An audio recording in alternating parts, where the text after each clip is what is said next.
నుంచి వచ్చారండి.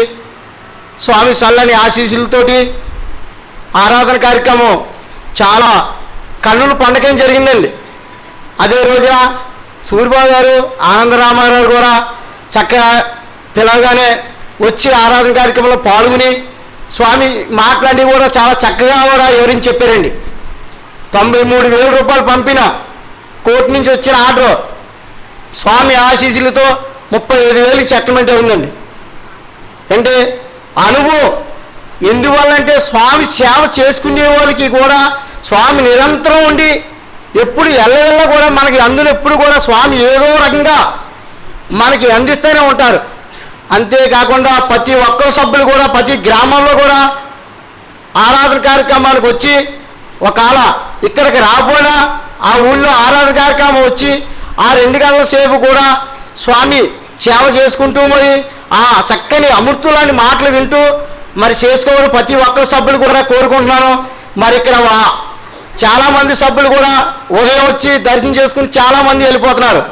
కానీ ఈ టైంలోని ఈ సాయంత్రం ఈ 2 గంటల సేపు కూడా ఎంత చక్క ఆరాధన అంటే ఆ మహానీయ పీఠాధిపతులందరూ కూడా స్వామి ఎంట నుండి మనకి ఎంతో వైభోగం ఇస్తారు.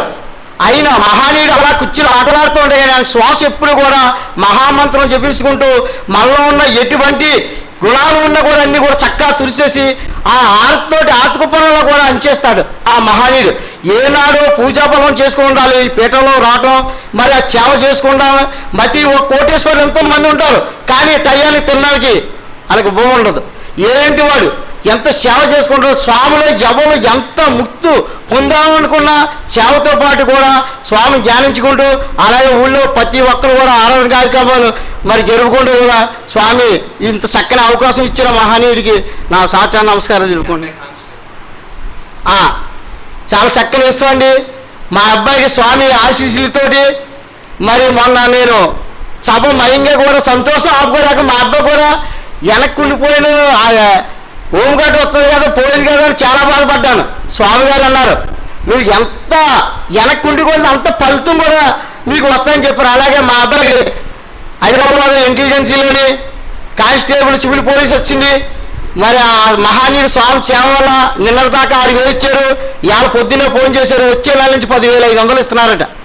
మరి ఎంత చక్కని ఆలోచన మహానీయుడు ఇస్తున్నాడో లెక్కేసుకోవాలి. ప్రతి ఒక్కరు కూడా నాకులాగే నాన్న పదం అనకూడదు, చాలా అహంకారం అది.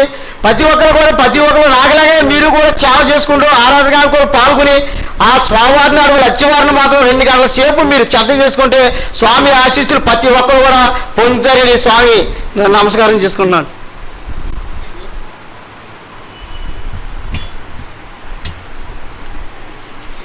చాలా కొత్త గ్రామం అండి కందరాడ. అయినప్పటికీ కూడా వారు చాలా మంచి అంకిత భావంతో ఆరాధన చేసుకుంటున్నారు.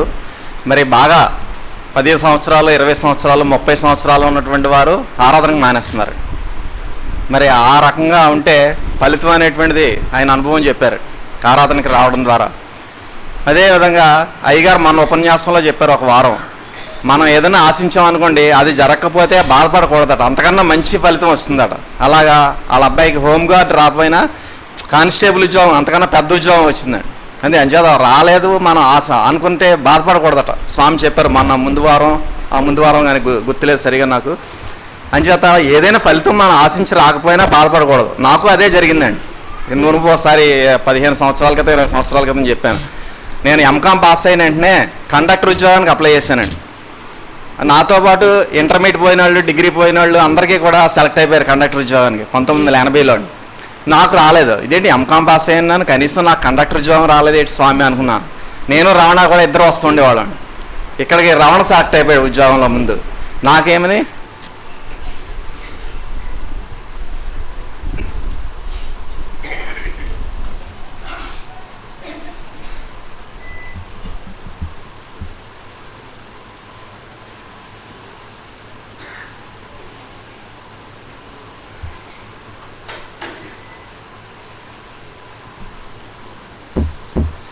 లెక్చరర్ రమణ గారు ఆయన ముందు సెలెక్ట్ అయిపోయారండి. నాకు ఉద్యోగం రావట్లేదు, చిన్న ఉద్యోగం కూడా రావట్లేదు. ఏంటి స్వామి అనుకున్నాను, కానీ స్వామిని విడిచిపెట్టలేదండి. స్వామి అంత విశ్వాసం సడలడం లేదు. దాంతో ఏం చేశారు స్వామి, రావణ కన్నా చాలా దగ్గరగా, రావణ ఎక్కడో వరంగల్లోనో ఎక్కడో ఉంటున్నారండి, కానీ నన్ను ఇక్కడ కాకినాడలో పెట్టి మరి బ్రహ్మాండమైనటువంటి ట్రాన్స్ఫర్ లేనటువంటి ఉద్యోగం. మరి రావణ ఈవేళ వరంగల్లో ఉంటే నెక్స్ట్ చెరియాల్లో ఉంటున్నాడు, చెరియాల్లో ఉండి ఇంకో దిక్కున అలా ట్రాన్స్ఫర్ చేస్తున్నారండి. నాకు స్వామి ట్రాన్స్ఫర్ లేనటువంటి ఉద్యోగం, కాకినాడలో పిఠాపురానికి దగ్గరగా ఉండేటటువంటి ఉద్యోగం, ఇంకా రమణ కన్నా ఎక్కువ జీతం వేసి నన్ను ఇక్కడ వేశారండి. మరి అది మనకు ముందు రాలేదు కండక్టర్ ఉద్యోగం అని చెప్పి నేను గురువుగారి దగ్గర నుంచి రావడం మానేస్తాను అనుకోండి, పరిస్థితి ఎలా ఉండండి? అందుచేత ఎందుకు పనికి రాకుండా అయిపోతుంది అనమాట. కానీ స్వామి మీద విశ్వాసం సడలకుండా స్వామి ఇస్తారు పర్లేదు అని అనుకోవడం వల్ల ఈ రోజున మంచి పొజిషన్లో ఉంచారు. మన పిల్లల్ని కూడా మంచి పొజిషన్లో ఉంచారు. మా అబ్బాయి కూడా సింగపూర్లో జాబు సెలెక్ట్ అయ్యాయండి. ఎంబీఏ, ఇంటర్నేషనల్ ఎంబీఏ హాంకాంగ్లో ఎంబీఏ చేసేయండి. ఆ తర్వాత ఇప్పుడు స్వామి యొక్క ఆశీస్తో, మార్కెట్ బాగోలేదండి పరిస్థితి, అయినప్పటికీ కూడా స్వామి యొక్క ఆశీస్తో స్వామి మంచి ప్లేస్మెంట్ ఇచ్చారు.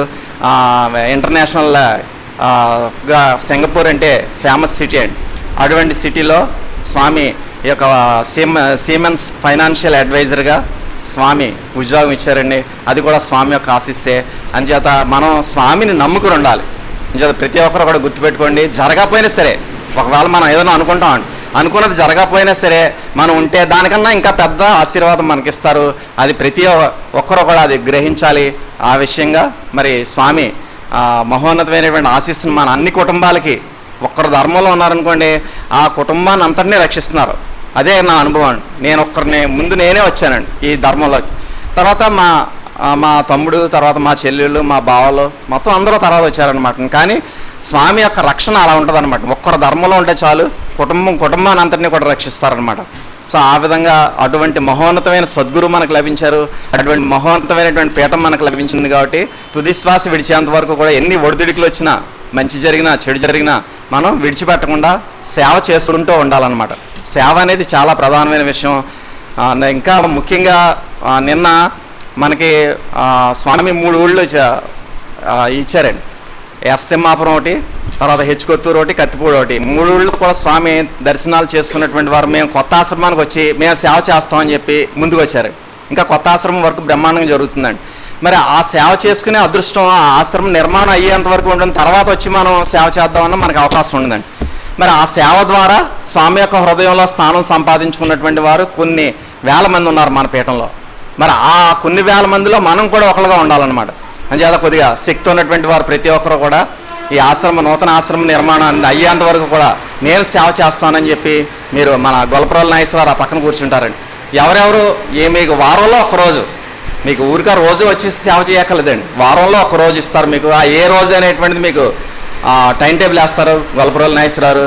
కొద్దిగా శరీర దారిద్ర్యం బాగున్నటువంటి వారు, బాగా చేయగలిగినటువంటి వారు, ఇప్పుడు నాగులాపిల్లపురగూడెం కానీ, ఇసుకపిల్లపురగూడెం కానీ, విరవాడ కానీ, వీళ్ళందరూ కూడా స్వామి లక్ష్యంలో ఎందుకున్నారండి? వారి సేవ వల్ల. సరే అటువంటి సేవ చేయాలి అని అభిలాష ఉన్నటువంటి వారు గొల్లప్రోలు నాగేశ్వరరావుకి పేర్లు వస్తుందిగా మనవి. స్వామికి నమస్కారం. ఇప్పుడు స్వామి యొక్క ప్రసంగాన్ని అత్యంత భక్తి అనుపోజు ఉమాసత్య డాక్టర్ ఆఫ్ హుస్సేన్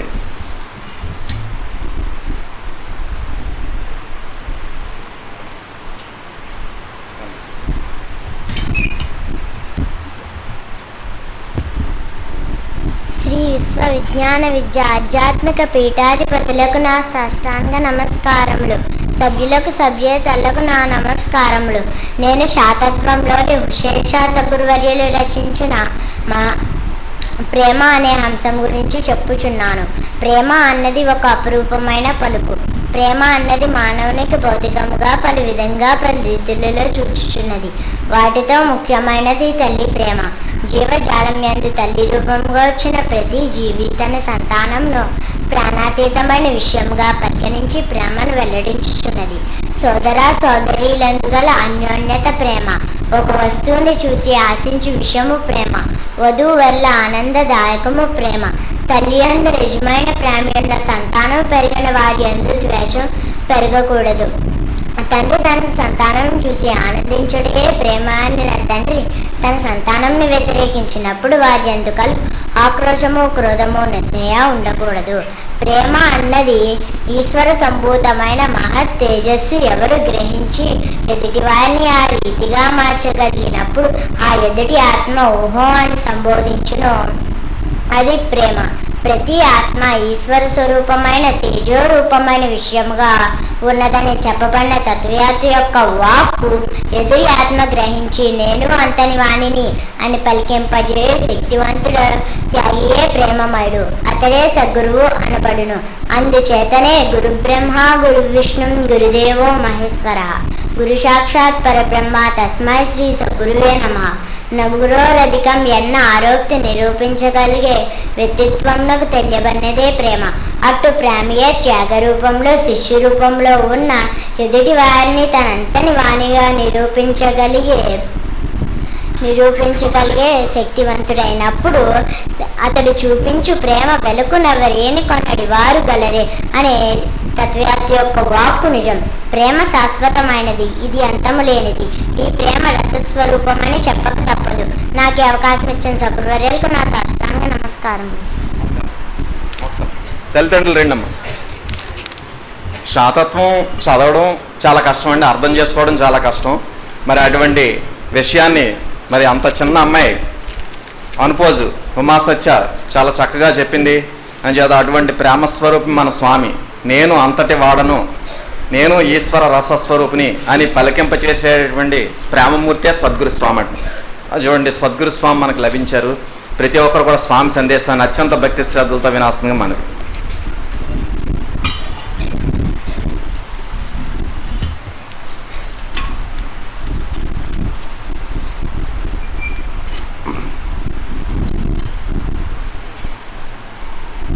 శ్రీ విశ్వవిజ్ఞాన విద్యా ఆధ్యాత్మిక పీఠ సభాసభ్యులకు, సభ్యేతరులకు, పరోక్షంగా ఈ కార్యక్రమాన్ని వీక్షిస్తున్న సభ్యులకు నా హృదయపూర్వక మనస్సువాంజలు. శ్రీ విశ్వవిజ్ఞాన విద్య ఆధ్యాత్మిక పీఠం యొక్క తత్వంలో ఉండేటువంటి మహోన్నతమైనటువంటి విశిష్టత మనకు అనుభవ రూపంలో మనకు నిరూపణ కాబడుతుంది. జగమున ధర్మము నెలకొల్పగా ఈశ్వరుడు ఒక దివ్య వ్యక్తిని పంపును, యుగ యుగమునకతడే ఆ సగుణాత్మకుడైన సారసాక్షుడి కంటే. ఒక యుగంలో ఒక అవతారి, ఒక తత్వవేత్త, ఒక ప్రభు, ఒక ప్రవక్త అవతరించి అమూల్యమైనటువంటి యౌకికమైనటువంటి జ్ఞానాన్ని మానవాళికి ప్రసాదించి మానవులమైన ఈశ్వరత్వం అనేటువంటి అనుభవపూర్వకమైనటువంటి స్థితిని మనకు ప్రసాదించడం జరిగింది వారి యొక్క యౌకికమైనటువంటి జ్ఞానము ద్వారా. ఆయా కాలాల్లో అవతరించినటువంటి అవతారుల్ని, ప్రవక్తల్ని, యోగుల్ని, తాత్వికుల్ని, వారి యొక్క జీవన విధానాన్ని ఆనాటి కాలంలో ఉండేటువంటి విషయాలతో విశ్లేషించుకున్నట్లయితే మరి శ్రీరామచంద్రమూర్తి అవతారమూర్తి యోగికమైనటువంటి జ్ఞానస్వరూపి అయినటువంటి ఆ యొక్క శ్రీరామచంద్రమూర్తిని సామాన్యుడైనటువంటి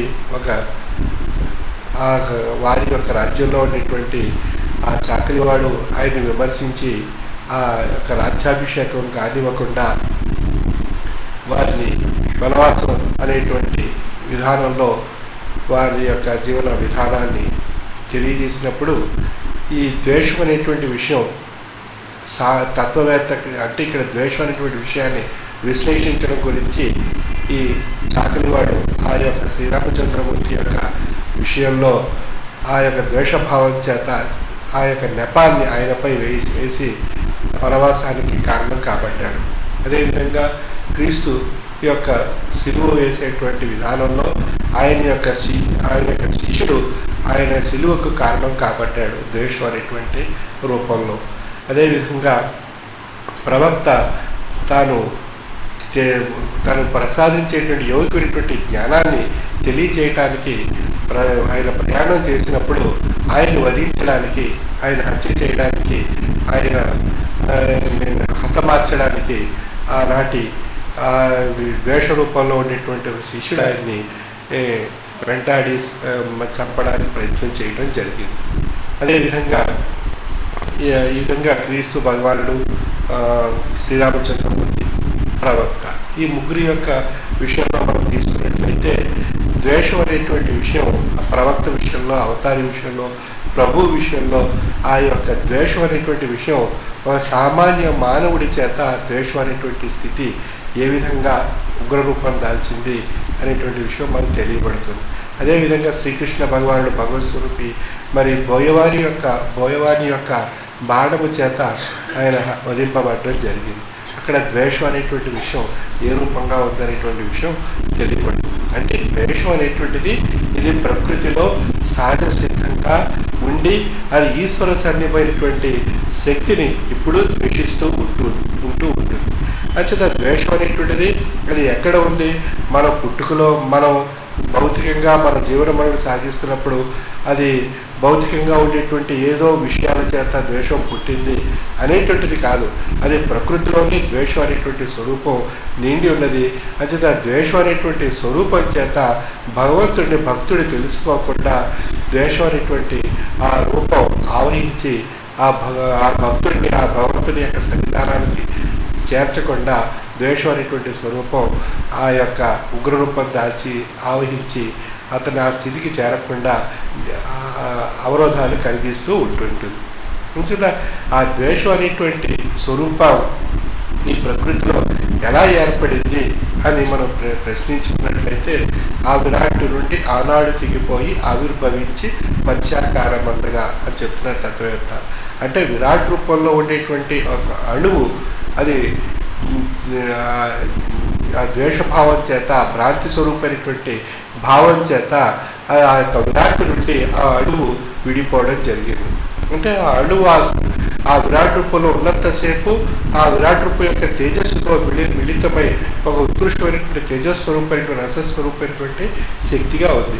ఎప్పుడైతే ఆ అణువు ఆ విరాట్ రూపమైనటువంటి ఆ తేజస్సు నుండి విడిపడిందో ఆ విడిపడినటువంటి అణువులో ఏది ఏర్పడింది అన్నట్లయితే ద్వేషం అనేటువంటిది అక్కడ జన్మించడం జరిగింది. అంచేత ఆ విరాట్ నుండి విడిపోయినటువంటి అణువులో ఉద్భవించినటువంటి ఆవిర్భావం కాబడినటువంటి ద్వేషం అది సృష్టి స్వరూపంగా పరిణామం చెంది జీవరూపంగా పరిణామం చెంది పంచభూతాలుగా పరిణామం చెందిన అన్నిట్లో కూడా ద్వేషం అనేటువంటి స్వరూపం ఏర్పడి నిండి ఉన్నది. ఇంకా పుట్టుక అనేటువంటిది ద్వేషం యొక్క పుట్టుక ఆ విరాట్ నుండి విడిపడినటువంటి అణువులో ఆవిర్భవించి అది చివరికి ఉత్కృష్టమైనటువంటి మానవ జన్మ వచ్చేంత వరకు కూడా ద్వేషం అనేటువంటి స్వరూపం ఆయా రూపాలుగా అది పరిణామ రూపంలో దాని యొక్క ప్రభావాన్ని మానవాళికి తెలియజేస్తూ ఆ యొక్క స్థితిని అధిగమించడానికే ఆయా అవతారులకు తాత్వికులకు యోగులకు ద్వేషం యొక్క స్వరూపం ఆ యొక్క తాత్వికుడు ఆ యొక్క ప్రభు ఆ యొక్క ప్రవక్త ఏ విధంగా తమ యొక్క జీవన విధానంలో అనుభవించి దాన్ని అధిగమించి వారు ధరించినటువంటి విషయాన్ని మానవాళికి తెలియచేయడం జరిగింది. అంటే క్రీస్తు శిలువ వేసేటప్పుడు కూడా తన తోటి వారిని ప్రేమించమని ఆ శిలువలో ప్రేమను చూడమని చెప్పడం జరిగింది. ఆ ద్వేషి అయినటువంటి ఆ యొక్క శిష్యుడు గారిని ఆ విధంగా శిక్షించినప్పటికీ కూడా అదేవిధంగా ప్రవక్తకు ఆయన ప్రబోధ చేయడానికి ప్రయాణం చేస్తున్నప్పుడు రాళ్లతో కట్టి పట్టడం జరిగింది. అయినా కూడా ఆయన రాళ్ల దెబ్బలను లెక్క చేయక తన యొక్క ప్రబోధాత్మకమైనటువంటి జ్ఞానాన్ని ప్రబోధించడానికి తోటి మానవాళికి ఆ మహాప్రసాదాన్ని ప్రసాదించడం జరిగింది. అంచేత ద్వేషాన్ని వారు ఆ ద్వేష రూపంలో రాళ్లతో కొడుతున్నారు కదా, ఈ జ్ఞానం ఎందుకు మనం ప్రబోధ చేయాలి అని ఆయన విరమించలేదు. తన యొక్క జ్ఞానానికి ఆ జ్ఞాన యోగికమైనటువంటి ఆ భగవంతుడు ప్రసాదించినటువంటి ఆ జ్ఞానాన్ని మానవాళికి అందజేయాలి, మానవాళిలో ఆ యొక్క జ్ఞానతత్వాన్ని తెలియజేయాలనేటువంటి ఒక ఉత్కృష్టమైనటువంటి లక్ష్యం చేత ఆ ద్వేషాన్ని అధిగమించడం జరిగింది. అదేవిధంగా శ్రీరామచంద్రమూర్తి మరి వనవాసంలో అనేక రకాలైనటువంటి కష్టాలు బాధలు అధిగమిస్తూ ద్వేషంతో తనపై ఆ రాక్షస స్వరూపాలు చేసేటువంటి ఆ ద్వేష స్వరూపమైనటువంటి ఆ యొక్క చర్యల్ని కూడా అధిగమించి ఆ ద్వేషం అనేటువంటి స్వరూపాన్ని అధిగమించి తాను ఆ యొక్క ఉత్కృష్టమైనటువంటి అవతారిగా తన జీవన విధానంలో తాను తెలియచేయడం జరిగింది. అంటే ఆ ద్వేషం అనేటువంటి స్వరూపం మనలో ఏర్పడినప్పుడు మనం ఏం చేస్తాం, ఇతరులు ఎవరైనా ద్వేషించినప్పుడు దానికి మూడింత నూతన ద్వేషం మనం పెంచుకొని వారిని ఏదో విధంగా హతమార్చాలనో, వారిని బాధ పెట్టాలనో ఏదో రూపంలో మనం ఇంకా మనలో ద్వేషం పెరిగిపోతూ ఉంటుంది. అంటే ఆ ద్వేషం పెరిగిపోవడం చేత కలిగేటువంటి నష్టం ఏది అన్నప్పుడు దేహం యొక్క విధానంలో శారీరకమైనటువంటి అనారోగ్యాలు, మానసికమైనటువంటి ఉద్రేకాలు ఏర్పడుతుంటాయి. ఆ మానసికమైనటువంటి ఉద్రేకాల్లో ఈ అరిషడ్ వర్గాలు మరింత మనల్ని ఉద్రేకింపజేసి మన యొక్క సహనాన్ని కోల్పోయేటట్లు చేస్తుంటాయి. ఆ సమయంలోనే మనకు సహనానికి మనకు పరీక్ష. ఎందుకంటే ఆ సహనం అనేటువంటిది పరీక్షకు అది సమయంగా మనం భావించి ఆ సమయంలో మన ఉద్రేకాన్ని మనం నివారింప చేసుకునేటువంటి శక్తిని సమకూర్చుకోగలిగినట్లయితే ఆ సమయంలో ఉండేటువంటి ఆ ద్వేషం యొక్క స్వరూపాన్ని మనం అధిగమించగలిగేటువంటి ప్రయత్నం మనం చేయగలిగినట్లయితే అప్పుడు మనకి సహనం యొక్క స్వరూపం యొక్క విధానం మన యొక్క అనుభవంలో తెలియబడుతుంది. ఆ సహనం ఆ సమయంలో పాటించడం చేత కలిగేటువంటి లబ్ధి, లాభము, దానివల్ల కలిగేటువంటి మౌనమైనటువంటి ఫలితం ఆ సమయంలో మనకి తెలియబడుతుంది. కానీ ద్వేషం అనేటువంటిది మనసును రగిలిచేస్తుంటుంది. ఒక చిన్న నిప్పురవ్వ ఒక గడ్డిమేట మీద పడినప్పుడు మొత్తం గడ్డిమేట అంతటినీ కూడా కాల్చేస్తుంది. అదేవిధంగా చిన్న నిప్పురవ్వ అనేటువంటి ద్వేషం యొక్క స్వరూపం మనస్సుపై పడినప్పుడు ఆ మనస్సుని అంతటినీ కూడా ఆహుతి చేసేయడానికి ప్రయత్నం చేస్తుంది. అంటే ఉద్రేకం కలిగించి అరిషడ్ వర్గాన్ని ఆ ఉద్రేకాన్ని మరింత ఉద్రేకింపజేసి రెట్టింపు చేసి ద్వేషభావంతో మరింత నష్టాన్ని కలిగించడానికి మనసుని ఒక తుఫాను వచ్చినప్పుడు, తీరాన్ని దాటినప్పుడు ఏ విధంగా అయితే అల్లకల్లోలం చేస్తుందో ఆ విధమైనటువంటి మానసికమైనటువంటి అల్లకల్లోలం చేయడానికి ప్రయత్నం చేస్తుంది. ఆ సమయంలో ఆ అరిషడ్ వర్గాలు ఉద్రేకింపబడడం చేత దాని యొక్క స్వభావ స్వరూపాలన్నీ మారిపోయి మనలో ఉండేటువంటి లక్షణాలన్నీ మారిపోయి చివరకు మనకు రాక్షసత్వంగా మారిపోతాం. అంచేత మనలో నిర్లిప్తంగా ఉండేటువంటి రాక్షసత్వం అనేటువంటిది అది ఉద్రేక రూపం దాల్చడం జరుగుతుంది. అంచేత మనలో ఉండేటువంటి ఈశ్వరత్వం అది దాని యొక్క స్థాయి బలహీనపడిపోవడం జరుగుతుంది. ఆ సమయంలోనే మనలో ఉండేటువంటి ఈశ్వరత్వాన్ని బలీయమైనటువంటి శక్తిగా మార్చుకొని మనలో ఉండేటువంటి రాక్షసత్వం అనేటువంటి ఆ ద్వేషం యొక్క ఉద్రేకాన్ని బలహీనపరచుకోగలిగినట్లయితే అప్పుడు మనలో ఉండేటువంటి ఈశ్వరుడు మనకు తెలియబడతాడు. అంచేత మనలో ఉండేటువంటి ఆ ఈశ్వరత్వం మనం తెలుసుకోవాలి అన్నట్లయితే ఆ సమయంలోనే మనకు పరీక్ష. మనం ఏ విధంగా ఈశ్వరుడు మనలో ఉండేటువంటి ఈశ్వరుడిని ఏ విధంగా గ్రహించగలుగుతున్నాం అనేటువంటిది ఆ సమయంలో జరిగేటువంటి పరీక్ష మనకు నిదర్శనము. కానీ ఇది సామాన్య మానవుని మొదలుకొని అవతారి రూపం వరకు అనేక రూపాల్లో ఇది పరీక్షించడం జరుగుతుంది. మరి మనం తత్వవేత్తలకు ఏ విధమైనటువంటి పరీక్షలు ఉండవు అని మనం భావిస్తూ ఉంటాం. మరి భగవద్గీత స్వరూపుడైనటువంటి ఆ శ్రీకృష్ణ భగవానుడు సామాన్యుడైనటువంటి ఆ బోయవాని యొక్క చేతిలో ద్వేషింపబడి ఆయన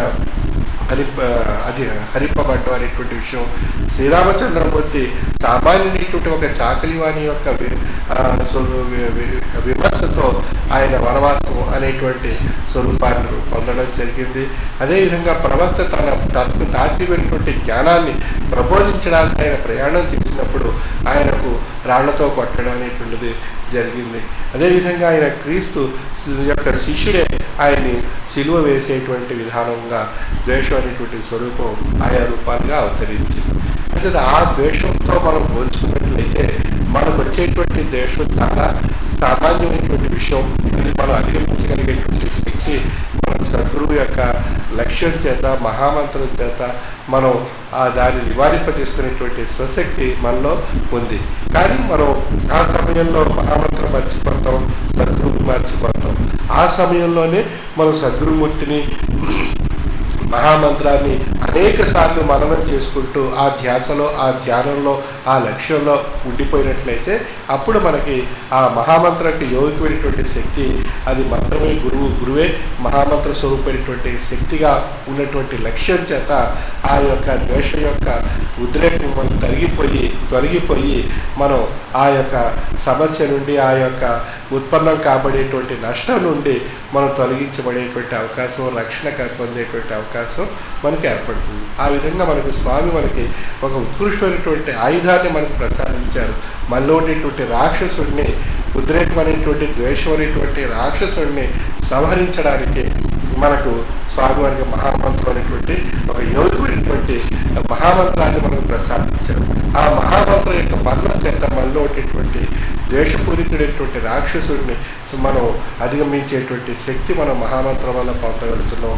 అదేవిధంగా మన యొక్క తాత్విక జ్ఞానం చేత మనలో ఉండేటువంటి అరిషడ్ వర్గాలు ఉద్రేకింపబడకుండా వాటిని స్థాయిపరుచుకుంటూ తాత్వికమైనటువంటి ఆలోచన స్వరూపమైనటువంటి శక్తిగా మార్చుకొని సహనం అనేటువంటి లక్షణాన్ని ఉత్పన్నం చేయటం చేత మనలో ఆ యొక్క ఈశ్వరుడు మనలో ఉండేటువంటి ఈశ్వరుడిని మనం తెలుసుకోగలుగుతున్నాం.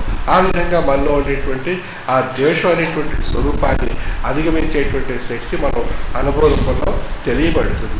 అంటే అటువంటి ఉత్కృష్టమైనటువంటి ద్వేషం యొక్క స్వరూపాన్ని మన ఈ ప్రకృతిలో నిండి ఉన్నటువంటి ద్వేషం అనేటువంటి స్వరూపం అది భక్తుడు భగవంతుని సన్నిధానానికి చేర్చకుండా అనేక రకాల పరీక్షలు పెడుతూ ఉంటుంది. అదేవిధంగా సాధనాపరమైనటువంటి విషయాల్లో స్థూల సూక్ష్మ కారణ శరీరం, స్థూలం సూక్ష్మం దాటిన తర్వాత కారణ శరీరం అనేటువంటి స్థాయికి వచ్చినప్పుడు అరిషడ్ వర్గాలు, కుండలి, కాలం అనేటువంటి మహాశక్తి, ప్రాంతి మహాశక్తి ఇవన్నీ కూడా ద్వేష స్వరూపమైనటువంటి భావాన్ని మనలో కలిగించి గురుని కూడా ద్వేషించేటువంటి స్థాయి మనలో కలిగించేటువంటి స్థితి ఆ సమయంలో కారణ శరీరంలో సాధకుని యొక్క విషయంలో ఉత్పన్నమవుతుంది. ఆ స్థితిని అధిగమించగలిగేటువంటి శక్తి తాను మహామంత్ర రూపంలో పొంది అది ఆ గురు మహాశక్తిని ధరించడానికే తాను ప్రయత్నం చేస్తూ